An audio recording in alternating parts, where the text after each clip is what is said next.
नमस्कार शेतकरी मित्रांनो आत्ताच्या व्हिडिओमध्ये आपण पाहणार आहोत नाशिक जिल्ह्यातील महत्त्वाच्या अशा कृषी उत्पन्न बाजार समिती लासलगाव आणि बाहेरील राज्यातील चेन्नई येथील आजचे म्हणजे दिनांक 3 फेब्रुवारी 2024चे कांदा बाजार भाव.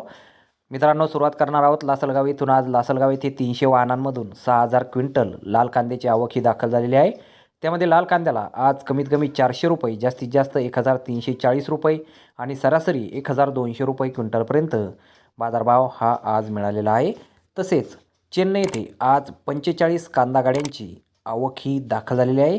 त्यामध्ये गोल्टी कांद्याला 800 रुपयांपासून 1000 रुपये क्विंटलपर्यंत भाव मिळाला आहे, तर गोल्टा कांदा 1000 रुपयांपासून 1400 रुपये क्विंटलपर्यंत विकला आहे. मीडियम साईज कांदे 1500 रुपयांपासून 1700 रुपये क्विंटलपर्यंत विकलेत. मुक्कल साईज कांद्याला 1700 रुपयांपासून 1900 रुपये क्विंटलपर्यंत भाव मिळाला आहे. फुलबिग साईज कांदे 1900 रुपयांपासून 2000 रुपये क्विंटलपर्यंत विकले गेलेत आणि एक्स्ट्रा सुपर क्वालिटीच्या कांद्याला 2000 रुपयांपासून 2200 रुपये क्विंटलपर्यंत आज चेन्नई येथे बाजारभाव हा मिळालेला आहे. तर धन्यवाद शेतकरी मित्रांनो, व्हिडिओ शेवटपर्यंत पाहिल्याबद्दल. व्हिडिओ आवडल्यास व्हिडिओला लाईक करा, शेअर करा, चॅनलला सबस्क्राईब करा. पुन्हा भेटू अशाच एका नवीन व्हिडिओमध्ये. जय जवान जय किसान.